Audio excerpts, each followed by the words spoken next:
I never thought losing my job would feel like a punch to the gut, but there I was, staring at the HR email that told me my 9 years of loyalty, problem solving, and late nights had a dollar value, and the company had found someone cheaper. Cheaper.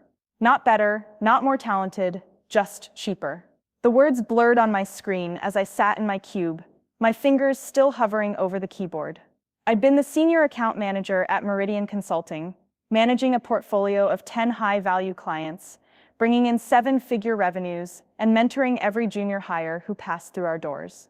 My performance reviews were glowing, exceeds expectations, trusted advisor, key contributor. And yet, my final review ended with an asterisk and a note: new staffing model. Role redundant. Transition effective immediately. My heart thundered. I glanced around the cubicle farm, the faded motivational posters, the flickering fluorescent lights, the hum of chit-chat and ringing phones. Suddenly, it felt suffocating, as if every fluorescent bulb were a spotlight on my failure.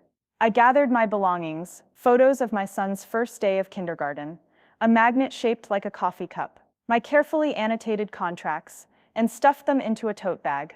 My colleagues avoided my eyes, and my manager gave me a polite nod. "I'm sorry," he said, voice tight. Corporate decision. I walked out of the office for the last time in a daze, the slit-eyed receptionist and the sleek glass doors merging into a blur. Outside, the mid-morning sun felt cold. I hailed a cab, and as the cityscape sped by, I felt something ignite inside me. Anger, yes, but also an itch of possibility. If Meridian thought they could replace me with someone cheaper, maybe I could do more than just replace their role. Maybe I could replace the company itself, one client at a time. I spent that evening over cold pizza at my kitchen table, laptop open to a blank Google Doc titled Plan. My wife Mia sat across from me, her brow furrowed with worry. Our mortgage, our son's college fund, everything depended on my next move. "What do you have in mind?" she asked, spooning ice cream into her mouth. I tapped the trackpad. Meridian's screwed up. They think clients won't notice a cut rate replacement. But I know our clients, they value relationships. I scrolled through LinkedIn on my phone, pulling up contact profiles. I'll start pitching them directly. I'll say I'm starting my own consultancy. Honesty sells. If I can sign one or two clients to pay me directly instead of Meridian, I can build momentum. She sighed. "It's risky, but I believe in you." She leaned over and kissed my cheek. "I'll handle insurance calls and the HOA forms this week. You focus." I smiled, gratitude warming me. That night, I drafted a pitch email, subject line: a new approach to your success. I personalized each note. "Hi Sarah, remember how we turned that product launch around in 2 weeks? I'm starting my own consulting firm, Phoenix Strategy Group, and I'd love to offer you a tailored plan at 20% less than your current rates." I hit send, heart pounding. Then I crawled into bed, sleep elusive as adrenaline coursed through me. The following morning, I woke to a chorus of early bird chirps. I checked my inbox, one reply from Sarah at Genpex Technologies. "Congratulations on the new venture. Let's talk." My pulse spiked. Half an hour later, I dialed her. "Sarah, thanks for taking my call," I said, adrenaline making my voice steady.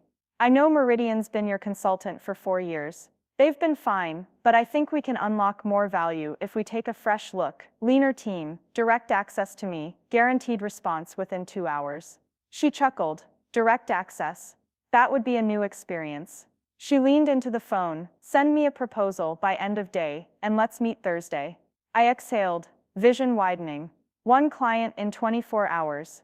The slow engine of momentum roared to life. That week, I cranked through a whirlwind of activity.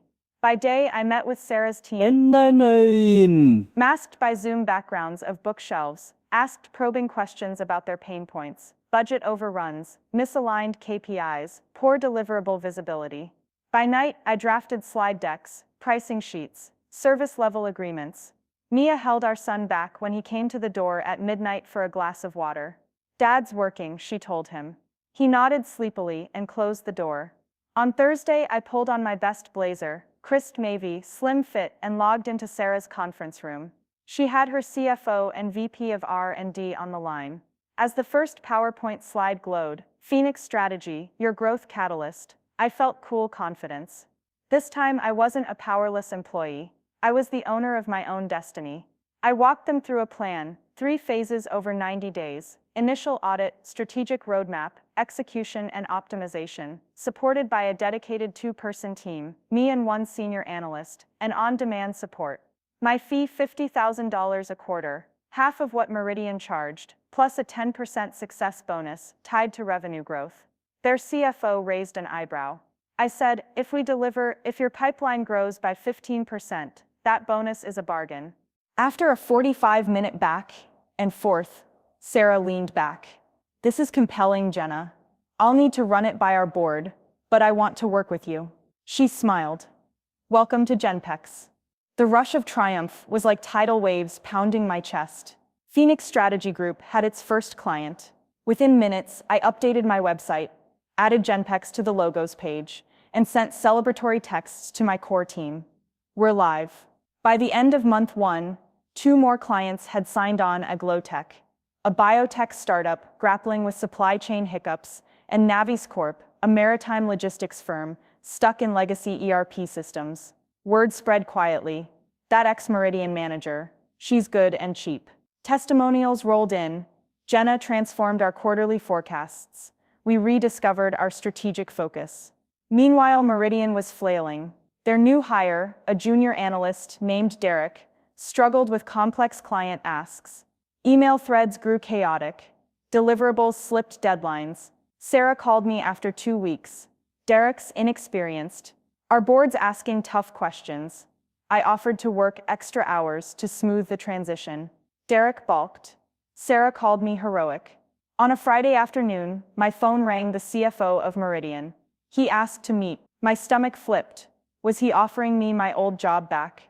I stepped into a Starbucks near their HQ. He slid into the booth across from me, flanked by 2 directors, faces pinched. Jenna, he said, voice low, we want to discuss a partnership. He fished a sheet of paper. We can't compete on price, but perhaps we can work with Phoenix on specialized projects. I leaned forward, bracelet clicking.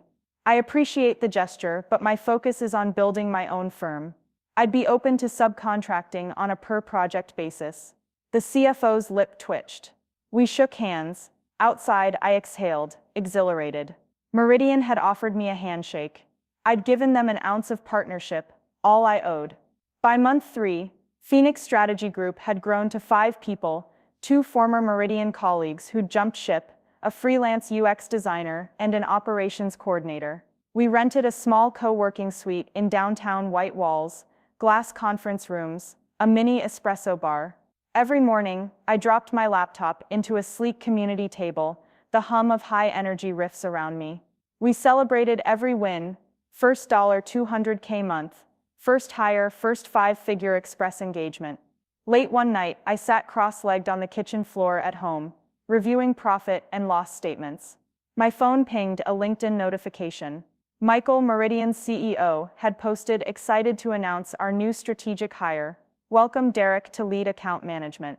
Underneath, half a dozen congratulations. I clicked Derek's profile. He'd been made regional manager, overseeing 6 teams.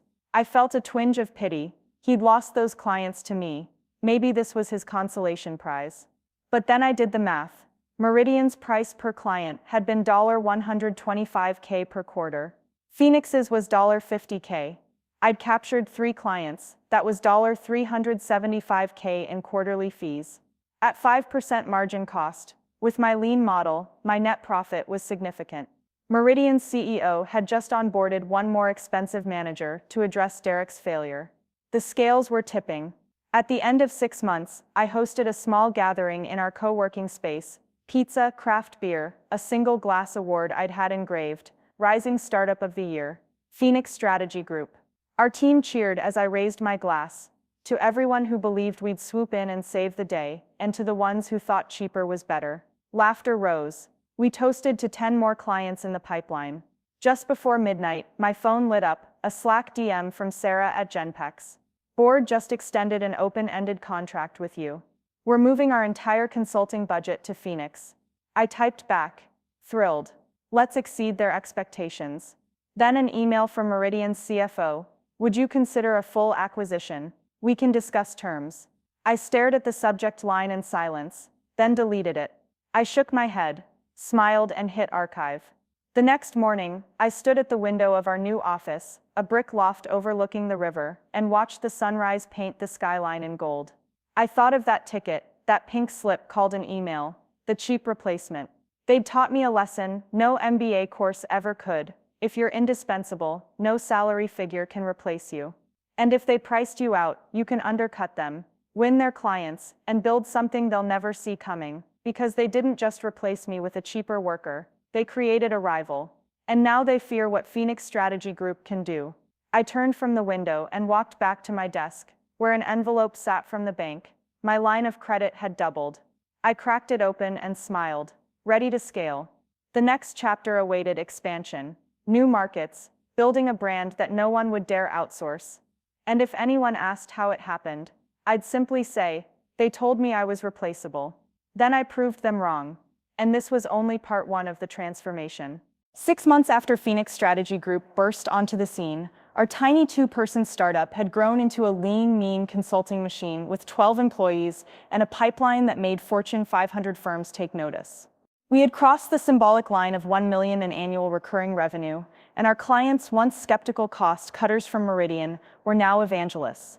But with every victory came a fresh challenge, staying true to the lean and honest ethos that had ignited our rise, while weathering the envy and outright malice of the very company that had taught me to fight for every client. It was a rainy Wednesday afternoon when the first major storm hit. I was deep into drafting our quarterly investor report, carefully outlining the metrics. 25% growth quarter over quarter, 98% client satisfaction, a churn rate under 2%. My phone buzzed, an unrecognized number, Meridian's main line. Jenna Alvarez. I paused. Speaking. This is Mark Hastings, COO of Meridian Consulting. His voice was clipped, corporate, cool. I'd like to discuss your unauthorized use of confidential materials. Several of our recent documents, frameworks we developed in-house, have appeared verbatim in your deliverables. That's copyright infringement. My pulse spiked. I replied evenly. Mark, every framework we use is built from publicly available research and best practices. If you have examples, let's identify them. I'm confident Phoenix's work is original. He sighed. I'll send you the list in an hour. We hope to resolve this amicably. After I hung up, my heart pounded against my ribs like a drum. I gathered the team for an emergency meeting. Guys, we've got a legal threat, I said, voice steady. Meridian claims we stole their IP. We need to audit every slide we delivered and prepare to prove our safe harbor. Let's assemble every source, emails, meeting minutes, version histories. If there are overlaps, we'll correct them and credit properly. If it's baseless, we'll call their bluff. My co-founder Dana nodded. I'll pull every deck we used with Genpex and Aglotech. We'll timestamp everything. Ravi, our CFO, stabbed at his tablet. I'll check our data room logs. No Meridian-branded docs were stored here. We can show the chain of custody. For the next 3 days, our small office was a war room. I read every client contract, every NDA, to confirm our rights. I asked each consultant to demonstrate how their methodology had evolved from academic papers, industry white papers, and direct client interviews, not from Meridian's playbooks. We even invited Meridian's lawyers to tour our files. They declined, saying they'd proceed to litigation. On the 4th day, Hastings' email arrived, full of red annotations, comparing our slide decks side by side with Meridian-branded templates. He demanded $200 in licensing fees and a formal apology. I forwarded it to our attorney Elle Tran, expecting a drawn-out battle. Elle's reply stunned me. They're bluffing. The similarities are superficial, same industry buzzwords, same chart styles. We can counter-demand they produce the signed client releases, showing they ever owned these clients.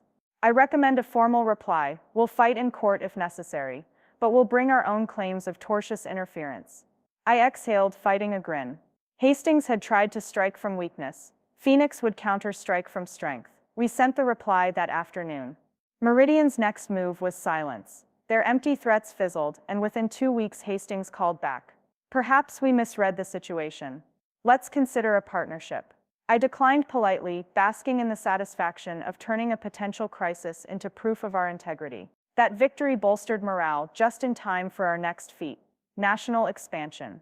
The coastal markets beckoned, and one prospect stood out: Lakewood Insurance, a $3 billion regional insurer, tired of overpriced consultants. They'd issued an RFP for an omni-channel customer experience overhaul. Winning this contract would catapult us into the big leagues. I led the pitch team, Dana on brand strategy, Ravi on financial modeling, and I on the technical roadmap. We flew to Lakewood's headquarters in Denver, armed with polished leather portfolios and 2 months of heavy research. The pitch room was imposing: bronze walls, floor-to-ceiling windows, a U-shaped mahogany table. 9 executives sat ready: CIO, CMO, heads of claims, underwriting, IT. I opened. Good morning. Phoenix Strategy Group is not here to sell you a one-size-fits-all solution. We're here to listen, adapt, and deliver growth with measurable ROI. I clicked to the first slide, a dynamic animation of the customer journey we'd mapped, with friction points highlighted in real time. The room was silent. I advanced. Your claims portal sees a 60% abandonment rate. Your chatbot resolves only 40% of inquiries. But with a modular redesign, real-time data integration, AI-driven triage, omni-channel continuity, we anticipate reducing abandonment to under 10% within 6 months. That equates to $5 million in recovered premiums. They leaned in, questions flew. How will you integrate with legacy mainframes? What's your SLA for response times? How do you ensure regulatory compliance? We answered each with confidence, citing specific APIs, quoting service-level performance metrics, reviewing our ethics charter for privacy safeguards. At the end, the CIO rose and shook my hand. You have the detail we've never seen before. We want to move forward. As Dana and I exited the building, Denver's skyline glowed in the midday sun. We high-fived in a cloud of exhilaration. Lakewood Insurance was ours. We'd just added $800K in annual consulting revenue. Back home, the Lakewood win was cause for a company-wide celebration. We'd just moved into a larger co-working office with 3 dedicated conference rooms and a small kitchen. I toasted our rising headcount, 20 consultants, engineers, designers, and handed out Phoenix-branded mugs. We rise from the ashes. That night, I sat with Mia on our balcony. Seattle's lights sparkled below. Our son, Max, slept inside. I rested my head on her shoulder. Can you believe this? We went from me, dumped at a cubicle, to this. She stroked my hair. I always believed you could do it. I'm proud of you. I kissed her forehead, the city breeze tasting like possibility. I'm ready for what's next. But the higher we climbed, the steeper the cliffs. One Tuesday morning, an email landed, a lawsuit from Meridian, again. This time it named Aglotech and Navis Corp as co-defendants, alleging tortious interference, breach of contract, and unfair competition. Hastings was throwing everything at us, trying to drag our clients back into court. I convened the executive team. They can sue all they want. We have airtight contracts with our clients. They'll lose in summary judgment. Meanwhile, this aggression only shows how afraid they are. Dana added, we should lean into it publicly. Show our confidence. A press release: Meridian sues Phoenix Strategy Group in desperate attempt to retain clients. Ravi frowned. That's risky, might spook potential prospects. I nodded. True.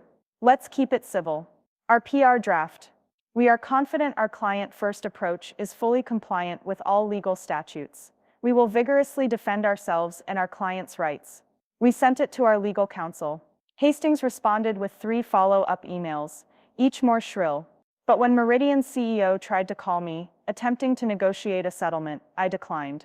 We had to stand firm. 2 months later, the lawsuit was dismissed by the Superior Court for lack of evidence. Meridian was forced to pay our legal fees.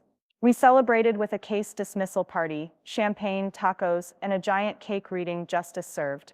By the end of year 1, Phoenix Strategy Group had offices in 4 cities, had published an award-winning white paper on ethical AI implementation, and had been named in Inc. 5000 as one of the fastest-growing private companies. I was fielding calls from venture capitalists, proffering term sheets. I had decisions to make: take outside investment and accelerate growth, or stay bootstrapped and control my destiny. I sat in my living room one evening with Mia and Max playing on the rug. I slid pages of VC offers across the coffee table. These are generous, I said. But money comes with strings. I don't want Lantern Capital telling me to chase short-term profits. Mia rubbed her temples. What about a small seed round? enough to hire more senior managers, but not enough to dilute control. I nodded, eyes on Max, who built a tower of blocks, and then gleefully knocked it down. Yes, a small strategic raise, enough to attract top talent and open a real office. Then we grow sustainably. We settled on a $2 million seed round from 2 angel investors I respected. The influx allowed us to hire a VP of operations, 3 seasoned consultants, and a receptionist, the first non-technical hire. We signed an 18-month lease on a refurbished brick loft in San Francisco's Soma district. We moved in, glass walls and polished concrete floors, our logo on the front windows, a phoenix in flight. That launch party was pure excitement. Clients mingling with consultants, the head of Lakewood Insurance giving a keynote toast, Meridian's old contacts in the crowd whispering, "She's unstoppable." As the champagne flowed, I realized how far I'd come from being replaced by someone cheap to replacing my original firm in the clients' hearts. But success also brought reflection. I remembered the parking ticket that ignited everything and how a single injustice can lead to reinvention. I thought of my team juggling work-life balance, my son growing fast, my wife's sacrifices. I knew my next challenge was to maintain that equilibrium, to lead with empathy, guard against burnout, and ensure that Phoenix Strategy Group, born of anger, never lost its soul. 6 months later, Meridian Consulting announced a major restructuring, a 30% headcount reduction, closure of 2 regional offices. Their CEO, in a rare public statement, cited an oversaturated market and rising competition. Journalists speculated they meant Phoenix when they wrote competition. I saw the headline over coffee, "Meridian cuts workforce amidst stiff competition." I smiled bittersweetly. The company that replaced me with someone cheaper now had to shed the cheap talent. I forwarded the article to my leadership chat. "Cheers, team," Ravi replied. "To sustainable growth, Dana, and never cheapening our brand." I raised my mug. Amen. Now, standing on the threshold of our 2nd year, Phoenix Strategy Group was more than just a consulting firm. It was a testament to the idea that value isn't measured in salary dollars, but in trust earned. We'd turned a cheap replacement into a premium brand. We'd turned adversity into advantage. I closed my laptop, glanced at the window where the Phoenix logo caught the sunset, and whispered a private vow. We will keep rising. Because they replaced me with a cheaper worker, but I didn't just take their clients. I built a company they now fear, one that thrives on integrity, innovation, and the unwavering belief that no one can relegate you to replaceable unless you let them. And as long as Phoenix soars, that threat will never again darken my doorstep.